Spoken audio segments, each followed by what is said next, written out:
Ayan guys, this is actually the hindi ko mare-recommend sa inyo tong foot exfoliating. I overuse it kumbaga kasi I didn't follow the instructions. Nasunog na part for soaking my overnight.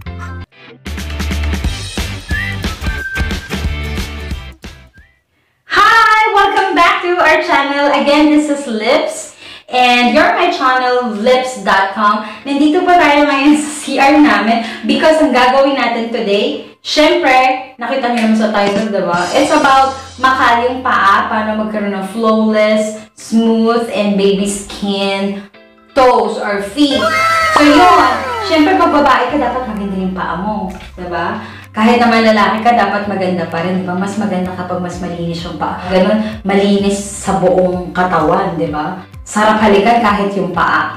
Gusto ko yung ganun, fetish, diba? Yeah. So yun yung magiging vlog natin for today. Ituturo ko sa inyo. First time kong itatry ito ngayon. Itong Megan Exfoliating Foot Mask with Collagen Extract. So I got this from Watson for 69 pesos or 79 pesos. I will put the price here. So, sa description box also, kung ano yung mabe-benefit natin, kung maganda nga siya. Alright? So, ito, it says here, it's like a soft, tight foot mask. Starts to peel 2 to 3 days after using it. So, sabi din dito, it helps remove calluses and dead skin for soft and smooth skin in just 7 days. So, syempre, katulad ng face natin, dapat hindi lang yung face and body natin yung malinis at smooth and white. Syempre, dapat yung paa natin, huwag natin kalimutan, diba? Syempre, lalo na kapag may mga event, kailangan mo mag-sandals or mag-fit-flop or mga strappy sandals. Mas maganda kapag maganda yung paa mo. Syempre, hindi mo na itatago yan, diba? Yung may mga pawis-pawis dyan, yan yung mga gagawin natin ngayon. So, ito, I soak my feet sa warm water.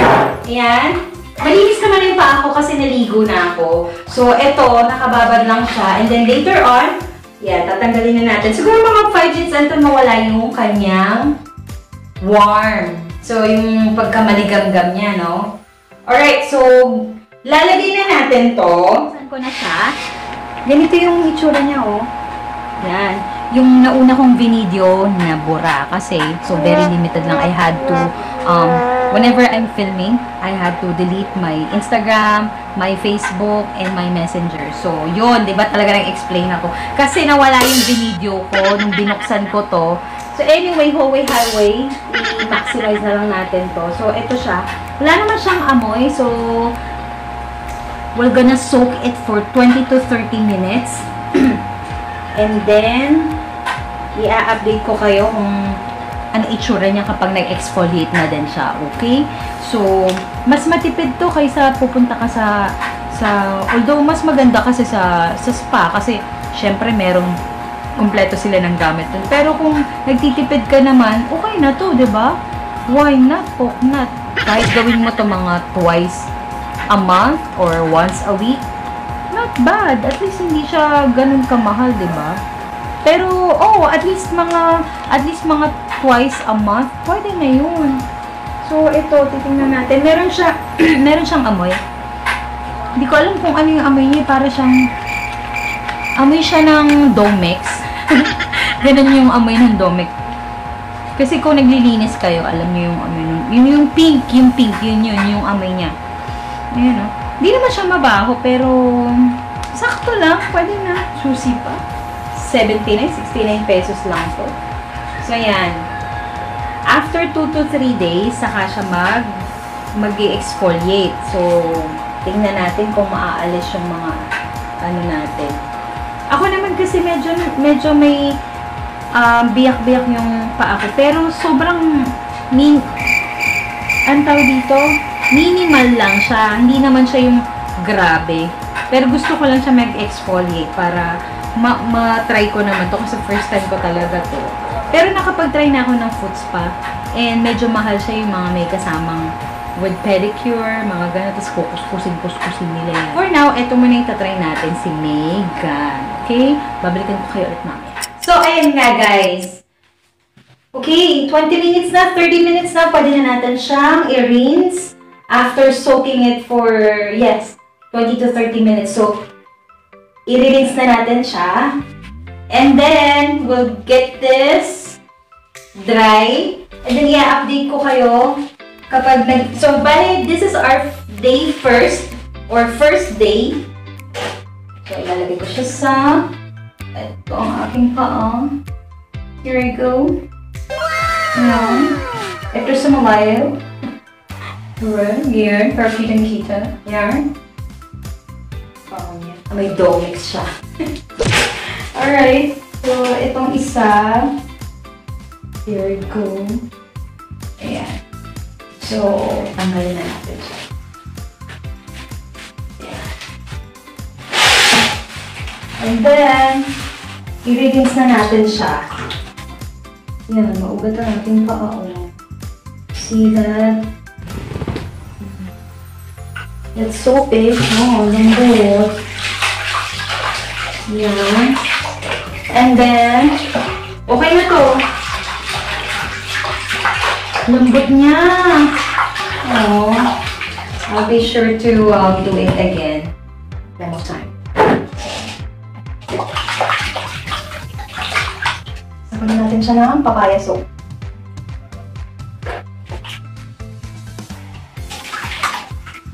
Oh, lambot niya. Uulit nga ako noon. So, gagawin ko to every.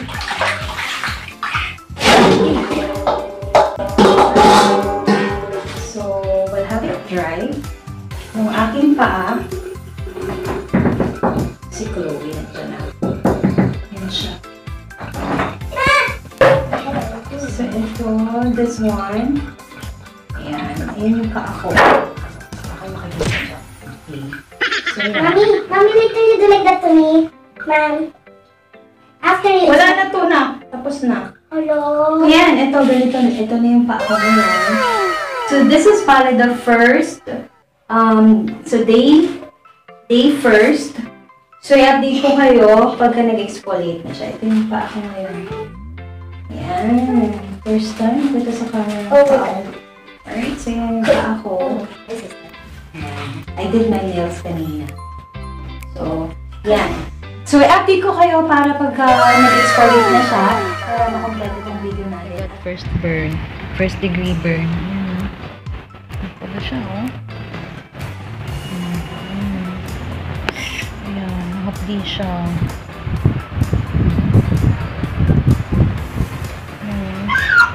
Oh. Iba yung color niya. Tapos yung iba nagtutuklapan na rin siya. Ayan. Dapat pala hindi pino-force yung pagbalat niya, pag-peel. Ayan. So, ito, oh, yan. Ayan. Otherwise, magiging katulad siya nito. So, ayan, ang pula, oh. Ayan. Sakit na ano siya na napasok. Ayan. Hi guys! I-update ko lang kayo regarding dun sa nire-review natin na Megan foot mask o exfoliating mask. So, up to now, hindi pa siya totally nag-peel off. So, don't mind me. Nilagay ko lang yan para magmukhang presentable naman yung itsura ko kasi wala akong makeup eh. So, dinaan ko lang dyan. Ito, so, isi-share ko sa inyo yung feeling niya. Although, binalatan ng anak ko tsaka ng mga pamangkin ko natuwa kasi may ang laki ng balat niya. Ipapakita ko sa inyo, insert ko sa inyo yung video dito. Alright? So, medyo mahapdi siya sa balat. So, malamang because I soak my feet for an overnight, which is supposed to be for just 20 to 30 minutes lang. So, ayan. Ito, ipapakita ko sa inyo kung gaano siya kahapdi. Para siyang nasunog. It's actually not the skin. So, feeling ko para siyang supot na dumikit lang sa balat mo. Tapos, pag tinanggal mo, white na siya and soft na yung skin. So, itong balat ko, hindi siya naturally nag-peel off. Kundi, finors ng anak at saka mga pamangkin ko natanggalin sa skin ko. Kasi, sabi nila nga, I had fun, Tita Tash. So, kung mapapansin nyo, ayan, up close. Ito yung paa ko. So, ayan, ang sakit niya. Ayan, medyo mapula siya. Ayan, itong part na to. Bakit di makita? Wait. So, ayan. Medyo mapula tong part na to. Ayan, kung mapapansin nyo.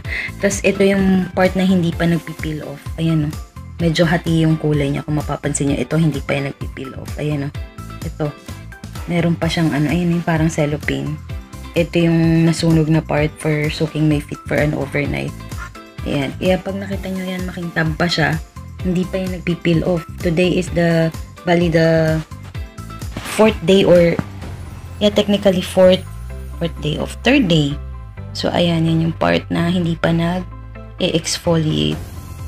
Ayan, o. Kita nyo yung difference ng part na to. Ayan, o.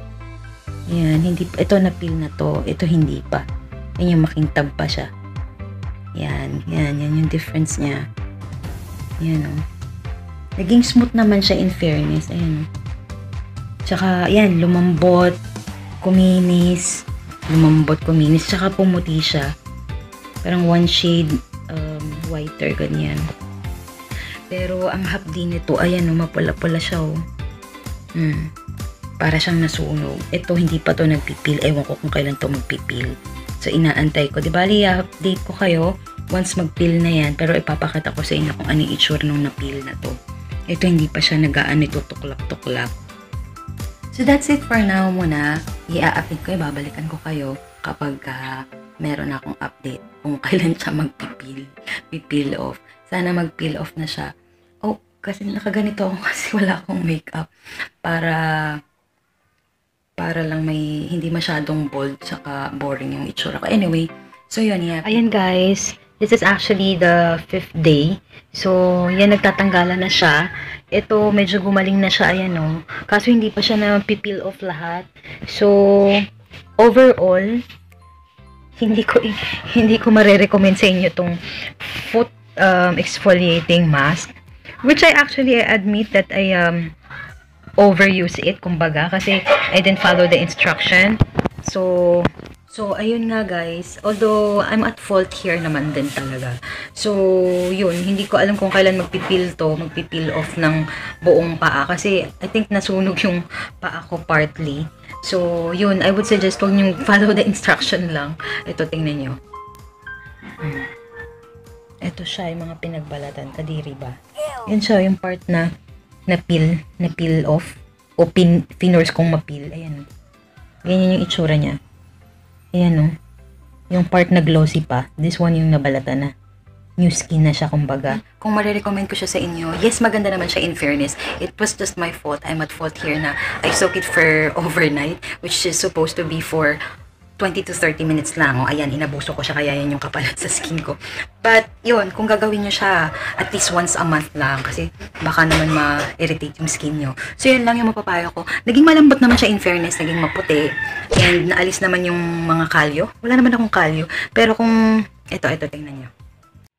Tingnan nyo siya, ha. Dear. Yan.